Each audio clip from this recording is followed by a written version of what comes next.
नमस्ते. मैत्रीबोधच्या परिवर्तनाच्या या शाळेत आपल्या सगळ्यांचं स्वागत आहे. कोणतीही परिस्थिती जेव्हा आपल्या जीवनात येते, तेव्हा आपण कशा प्रकारे सांभाळतो? काही व्यक्ती अस्थिर होतात, काही ओरडतात, काही शांत होतात, काही व्यक्ती घाबरून जातात, काही हसतात, काही रडतात. आता हे वेगवेगळे भाव कसे असतात? कुठून येतात? एकच परिस्थिती आपण वेगवेगळ्या लोकांच्या मार्फत पाहतो, तेव्हा त्यांची जी प्रतिक्रिया आहे ती वेगवेगळी असते. म्हणजे याचा अर्थ काय? याचा आधार काय? की तुमची आंतरिक अवस्था जी आहे, त्याच प्रकारे तुमची क्रिया असते, प्रतिक्रिया असते. आणि ह्या आंतरिक अवस्थेचा आधार काय? तर तुम्ही आजपर्यंत जे पाहिलत, जे समजलत, जे शिकलात, त्या अनुसारच तुमची आंतरिक अवस्था होते. चांगले, वाईट दोन्ही प्रकारचे अनुभव.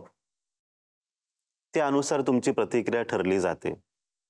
चांगले अनुभव, वाईट अनुभव. तर परिवर्तनाची ही शाळा काय करत आहे, की तुमच्यापर्यंत एक शिकवण पाठवते. तुम्हाला शिकवते. एक पॉझिटिव्ह, सकारात्मक शिकवण. जेणेकरून तुम्ही तुमच्या आजूबाजूला होणाऱ्या घटना किंवा परिस्थितीला व्यवस्थित सांभाळून, समजून एक सकारात्मक प्रतिक्रिया द्याल. गोष्टींना, लोकांना, परिस्थितीला छानपैकी सांभाळून एक दिशा देण्याचा प्रयत्न कराल. हीच ह्या परिवर्तनाच्या शाळेचा उद्देश आहे. तुमचं मन ऊर्जावान होतं. का होतं? तर चांगल्या गोष्टी जेव्हा तुमच्यापर्यंत पोहोचतात.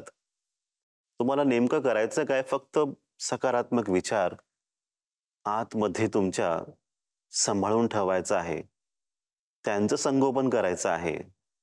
त्यांच्याबरोबर तुमची वाटचाल चालू ठेवायची आहे. हे करण्याचा फक्त प्रयत्न तुम्हाला करायचा आहे. ह्या परिवर्तनाच्या शाळेतून तुम्ही तुमच्याबद्दल शिकत असता, की मी कसा आहे? माझे गुण कसे आहेत? माझा भाव कसा आहे?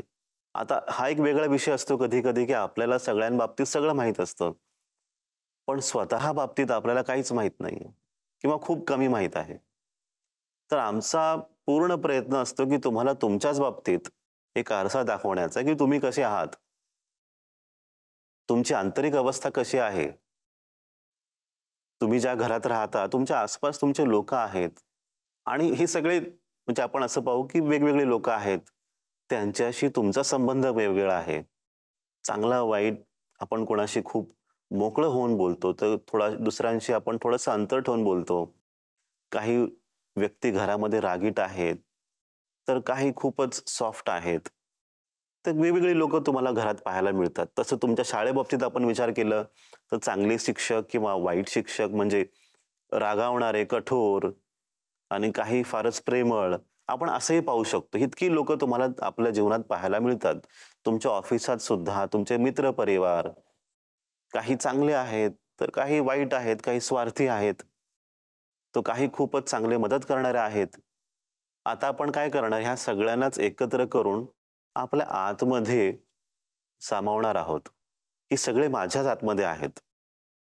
म्हणजे चांगली व्यक्ती पण वाईट व्यक्ती पण तुमच्याच आतमध्ये गेले सगळे. मग आता तुम्ही कसे आहात? तर तुम्ही चांगलेही आहात आणि वाईटही आहात. आम्ही आता का असं बोलतोय त्याच्या पाठचं कारण असं, की जसं बाहेर जग आहे ना, चांगलं आणि वाईट, तेच तुमच्या आतमध्ये सुद्धा आहे, चांगलं आणि वाईट. मग आपण कित्येकदा असा विचार करतो, की मी वाईट आणि सगळे चांगले. मग तसं नाहीये, कारण की वाईट तेही आहेत.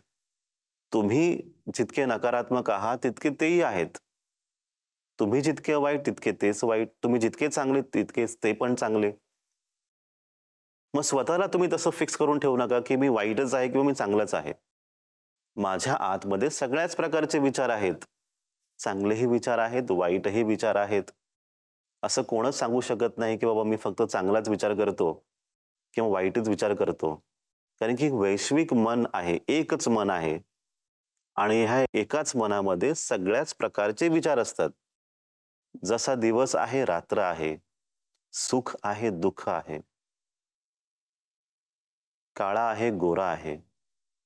तसेच चांगलं आणि वाईट हे दोन्ही ह्या एका वैश्विक मनात आहेत आणि तेच वैश्विक मन तुमच्या आतमध्ये आहे. म्हणून कधी असं बोलू नका की सगळेच चांगले आणि मीच वाईट, किंवा सगळेच वाईट आणि मीच चांगला. असं कधीच बोलू नका.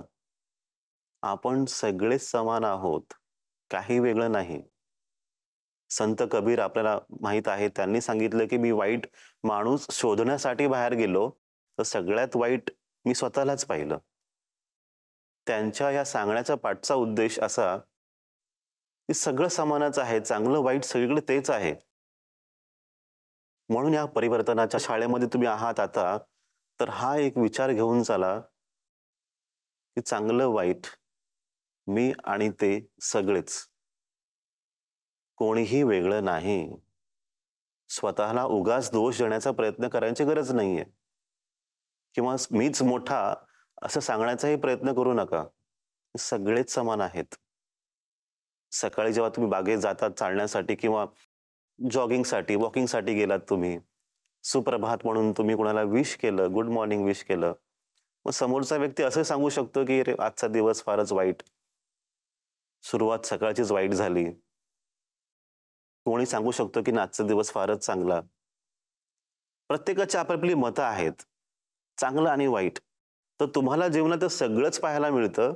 जे तुमच्या आतमध्ये आहे ते तुमच्या बाहेर सुद्धा आहे. तर आपण आज काय करणार आहोत, या सूत्राच्या माध्यमातून आपण या सत्याचा स्वीकार करणार आहोत. तर सत्य काय, सूत्र काय सांगतं आपल्याला? तुझे माझे मन, तुझे माझे मन एक समान. आपलं जे मन आहे एकाच प्रकारचे आहे, तुमचंही माझंही, काहीच वेगळं नाही. हे सत्य तुम्ही स्वीकारा आणि स्वतःला मुक्त करा. उगाचच ते ओझं घेऊन तुम्हाला चालण्याची गरज नाही की मी फार वाईट आहे. जो तुमचा भाव आहे दोषीपणाचा तो काढून टाका. स्वतःला मोकळं करा, मुक्त व्हा, आनंदाचा अनुभव करा की सगळंच एक समान, सगळ्यांची मनं एक समान. मीही वाईट तेही वाईट, मीही चांगला तेही चांगले. ह्या येणाऱ्या आठवड्यामध्ये तुम्ही आजच्या बाबतीत विचार करा, चिंतन करा. काही प्रश्न असतील तर नक्कीच विचारा. आपण पुन्हा एकदा पुढच्या आठवड्यात भेटू. आपल्या सगळ्यांचंच कल्याण हो, आपल्या सगळ्यांचंच मंगल हो. नमस्ते.